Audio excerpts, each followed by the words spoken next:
ইরানের ব্যবস্থা এমনভাবে সাজানো যে খামেনির মৃত্যুর পরেও তা চলবে। ইরানের নতুন নেতৃত্বের সঙ্গে কথা বলতে রাজি ট্রাম্প। ইরানে মার্কিন ইসরায়েল হামলার প্রতিক্রিয়ায় যা বলল উত্তর কোরিয়া।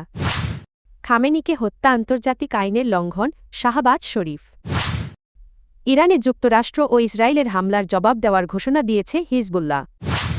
ইরানের সর্বোচ্চ নেতা আয়াতুল্লাহ আলী খামেনির হত্যাকাণ্ড দেশটির জন্য একটি বড় ধাক্কা হলেও এর মাধ্যমে ইরানে শাসন ব্যবস্থার পরিবর্তন ঘটবে না বা চলমান সংঘাত কমবে, এমন সম্ভাবনা খুবই ক্ষীণ বলে মনে করছেন বিশ্লেষকরা।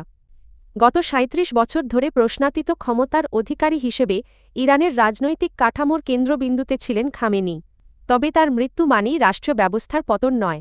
ইরানের শাসন ব্যবস্থা এমনভাবে কাঠামোবদ্ধ যে নেতৃত্ব পরিবর্তনের পরও ব্যবস্থাটি কার্যকরভাবে চালু থাকে। ১৯৭৯ সালের ইসলামী বিপ্লবের পর থেকে ইরানের রাষ্ট্রক্ষমতা শিয়া ধর্মীয় নেতৃত্বের হাতে কেন্দ্রীভূত। রাজনৈতিক, সামরিক ও প্রশাসনিক প্রতিষ্ঠানগুলো সেই ধারাবাহিকতা বজায় রাখার লক্ষ্যেই গড়ে তোলা হয়েছে। খামেনির উত্তরসূরি নির্ধারণের জন্য সংবিধানসম্মত প্রক্রিয়াও রয়েছে।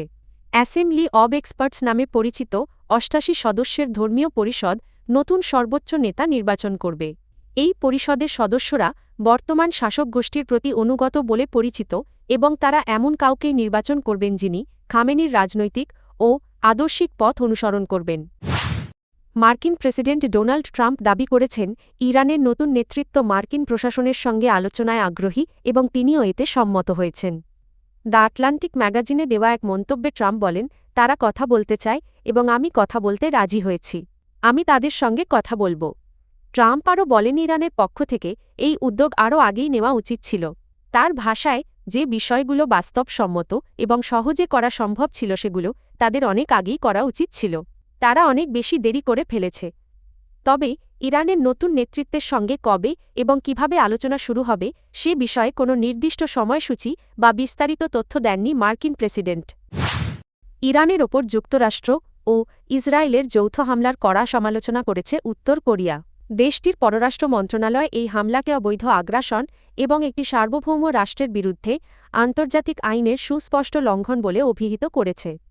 রাষ্ট্রায়ত্ত সংবাদ মাধ্যম দেওয়া এক বিবৃতিতে পররাষ্ট্র মন্ত্রণালয়ের মুখপাত্র বলেন, ইরানের বিরুদ্ধে যুক্তরাষ্ট্র ও ইসরায়েলের সামরিক পদক্ষেপ জাতীয় সার্বভৌমত্বের সরাসরি লঙ্ঘন এবং কোনো পরিস্থিতিতেই এমন আগ্রাসী যুদ্ধ গ্রহণযোগ্য নয়। বিবৃতিতে আরও বলা হয়, যুক্তরাষ্ট্রের হেজমনিক ও গ্যাংস্টারসুলভ আচরণের কারণে এই হামলায় তাদের সম্পৃক্ততা উত্তর কোরিয়ার কাছে অপ্রত্যাশিত ছিল না। ওয়াশিংটনের পররাষ্ট্রনীতি দীর্ঘদিন ধরেই শক্তি প্রদর্শন ও একতরফা সিদ্ধান্তের ওপর নির্ভরশীল, এমন অভিযোগও করা হয়।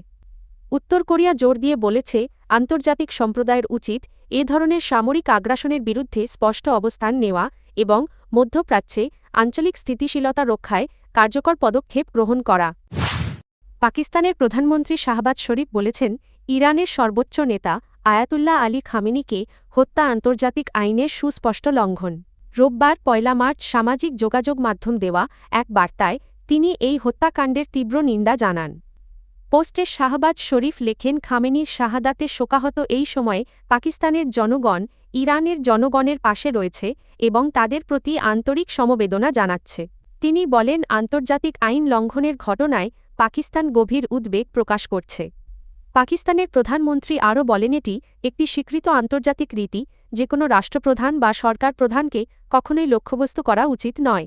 তিনি ইরানের সর্বোচ্চ নেতার আত্মার শান্তি কামনা করেন এবং এই অপূরণীয় ক্ষতি সহ্য করার শক্তি দিতে ইরানের জনগণের জন্য সৃষ্টিকর্তার কাছে প্রার্থনা জানান। ইরানের ওপর যুক্তরাষ্ট্র ও ইসরায়েলের হামলার প্রতিক্রিয়ায় জবাব দেওয়ার ঘোষণা দিয়েছে ইরান সমর্থিত লেবাননের সশস্ত্র সংগঠন হিজবুল্লাহ। এক বিবৃতিতে সংগঠনটির মহাসচিব নাইম কাসেম বলেন, হিজবুল্লাহ সম্মান ও প্রতিরোধের ক্ষেত্র কখনোই ত্যাগ করবে না। তিনি ইরানের সর্বোচ্চ নেতা আয়াতুল্লাহ আলী খামেনির ওপর যুক্তরাষ্ট্র ও ইসরায়েলের হামলাকে অপরাধের সর্বোচ্চ রূপ হিসেবে উল্লেখ করেন। নাইম কাসেম আরও বলেন, বিধাতার নির্দেশনা ও সমর্থনের ওপর আস্থা রেখে আমরা এই আগ্রাসনের মোকাবিলায় আমাদের দায়িত্ব পালন করব। এই বক্তব্যের মধ্য দিয়ে মধ্যপ্রাচ্যের চলমান সংঘাতে নতুন করে উত্তেজনা বাড়ার আশঙ্কা তৈরি হয়েছে বলে মনে করছেন পর্যবেক্ষকরা।